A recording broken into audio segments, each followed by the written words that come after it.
Welcome. Today we're taking a deep dive into just one single day, October 2nd, 2025. We've gathered a huge stack of sources covering this incredibly packed 24 hours. Yeah, it was one of those days where everything seemed to happen at once. Major domestic issues, geopolitical conflicts, big market shifts. They didn't just share the news cycle, they actively collided. Exactly. And our goal here is to connect those dots for you. We want to unpack how these high-stakes crises, really converged and what that convergence actually meant. We're looking at more than just news events. This was a day where fundamental systems were being redefined, things like the laws of conflict, how the U.S. government even operates, how financial systems work. It felt like the ground rules were shifting underfoot almost minute by minute. That's a good way to put it. You see this theme of leverage, political, military, financial being deployed in really stark ways, all on this one day. Okay, let's unpack this then. Let's start at home. In the U.S., with what felt like a political earthquake, the government shutdown really taking a turn. Right. This wasn't just your standard shutdown. The budget deadlock was already bad, tangled up with fights over healthcare, immigration policy. Hundreds of thousands were already furloughed. But October 2nd felt different. The administration seemed to take a sharper, more political step. They did. They froze billions in funding. And crucially, it wasn't across the board. It was specifically money earmarked for Democratic-led states. Wait, so funds already allocated for things like transit, climate projects? Suddenly frozen. Which you have to ask, Mm-mm. is that just a failure to compromise anymore? Or is it using the budget itself as a weapon? It certainly feels like active political leverage, aimed at causing maximum pain in specific areas. Absolutely. And the human cost was immediate. We saw reports of WIC feeding programs facing emergency shortages. Millions of seniors suddenly lost telehealth services because federal health agencies faced cutbacks. It hit home fast. And then there was this looming threat of mass layoffs, targeting thousands of federal workers. Yeah, officials and union leaders were sounding the alarm, saying mass terminations during a funding lapse like this could actually violate appropriations law. But the threat itself was clearly being used as pressure. Yeah. It really paints a picture of institutional fragility right here at home. And while all that's happening domestically, there's this simultaneous, really radical expansion of military power happening on the global stage, specifically the war on drugs. This is where things get really, really interesting definitionally. The White House formally declared the U.S. was in a non-international armed conflict, NIAC, with drug cartels.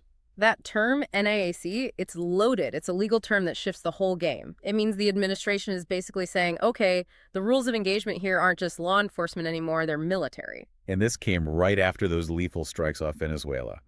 Suspected drug boats targeted 17 reported deaths. Correct. And they didn't stop there. They designated cartel members as unlawful combatants. Unlawful combatants. Wow.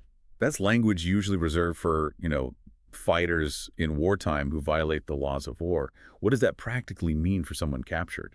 It means they can potentially be treated outside the normal protections for POWs or even criminal suspects. It pulls the entire situation firmly into a military domain, not a criminal justice one. So naturally, there was backlash. Oh, immediately. Lawmakers started talking about a war powers resolution to rein it in. Venezuela, obviously, condemned the operations near their waters. But maybe the most striking move was symbolic. Rebranding the Department of Defense. To the Department of War. The Department of War. That name hasn't been used since the 1940s. It's jarring.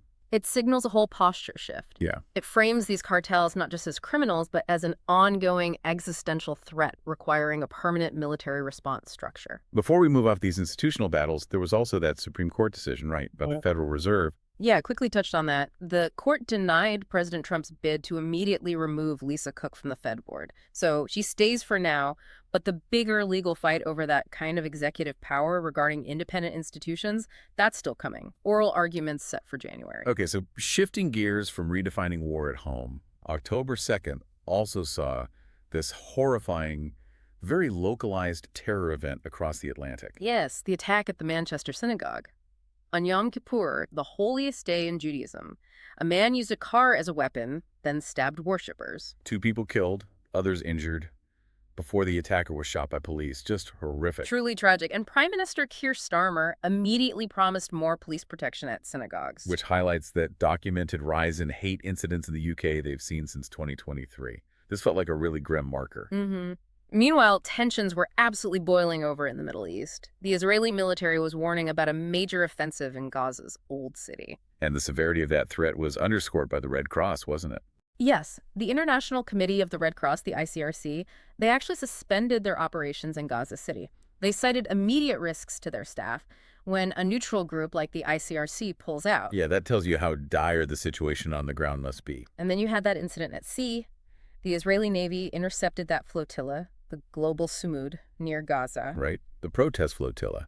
And the big headline grabber there was an arrest. Greta Thunberg, the climate activist, she was on board participating in the protests, and she was arrested. Her involvement just instantly internationalized it, didn't it? Drew massive attention and backlash, linking the climate movement directly into this already incredibly volatile situation. Adds another layer of complexity. Definitely.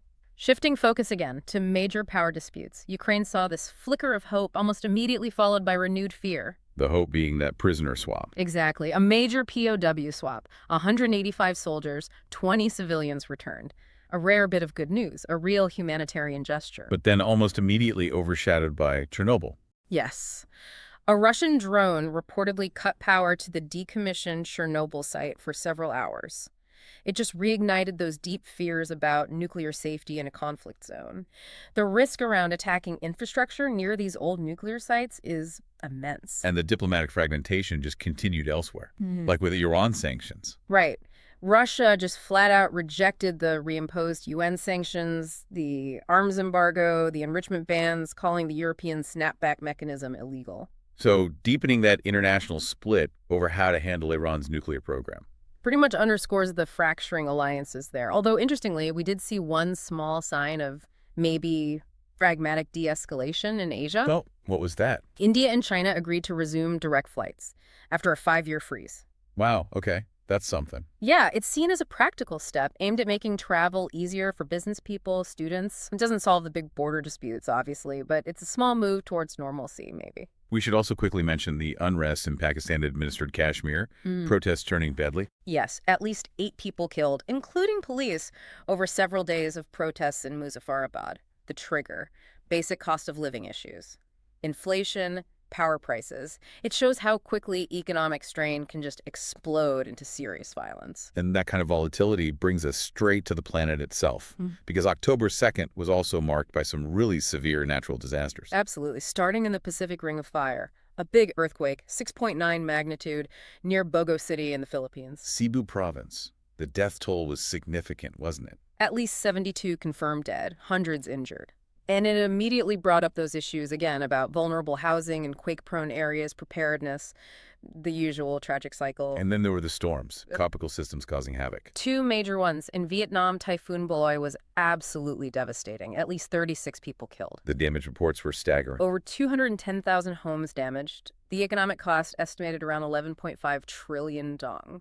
That's about 436 million US dollars. Just massive. And across the world in the Atlantic. Hurricane Imelda. It weakened after hitting Bermuda, still knocked out power to about 18,000 homes there. But before that, it had already caused serious flooding in eastern Cuba. So these aren't just isolated weather events. They're hitting infrastructure, supply chains, adding more stress to already strained systems. Exactly. And that climate-driven damage hit the U.S. too. Those images from North Carolina. The waterfront homes collapsing into the sea during storms. Yeah.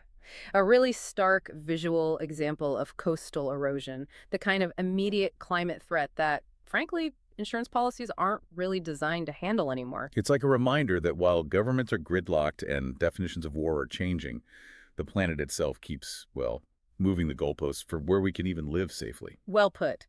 And speaking of moving goalposts, that takes us neatly into our final section, the shifts in tech and finance, because things got pretty structural here. Okay, let's start with FICO. You said this was really interesting. Yeah, this is potentially a huge structural change in consumer finance. FICO announced they're planning to bypass the big 3 credit bureaus, Equifax, Experian, TransUnion. Bypass them how? By offering direct licenses for their FICO scores straight to mortgage resellers and lenders. Whoa. So cutting out the middlemen. Right. For decades, those bureaus have been the gatekeepers, right? They package the scores, add their layer. Exactly. They controlled access, added cost, and complexity. FICO is basically saying, we'll sell our scores directly to the people who use them. This potentially cuts the bureaus out of a massive chunk of revenue, especially in the mortgage market. So it could reduce costs, maybe increase transparency. It sounds like it could fundamentally change how mortgage underwriting works in the U.S. That's the idea. It's why their stock's likely take a hit. It's a direct challenge to their core business model, a real disintermediation play. Okay. And then shifting to AI, massive demand for hardware continues. Oh, yeah. South Korean chip giants, SK Hynix and Samsung, their stocks surged. Why? They signed a letter of intent with OpenAI. To supply HBM, high bandwidth memory. Exactly. For that massive AI project, OpenAI envisions codenamed Stargate. Okay, HBM. Why is that specific type of memory such a big deal for these huge AI projects? It's all about speed and parallel processing. Training these enormous AI models, like next-gen large language models, requires moving unbelievable amounts of data incredibly quickly all at the same time. HBM is designed for that.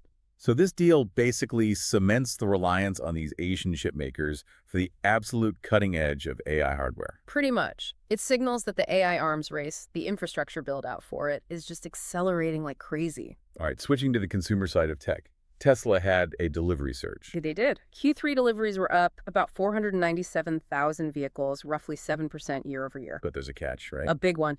That surge was almost certainly driven by people rushing to get the $7,500 EV tax credit before it expired at the end of September. So analysts are skeptical this demand will last now that the credit's gone. Deeply skeptical.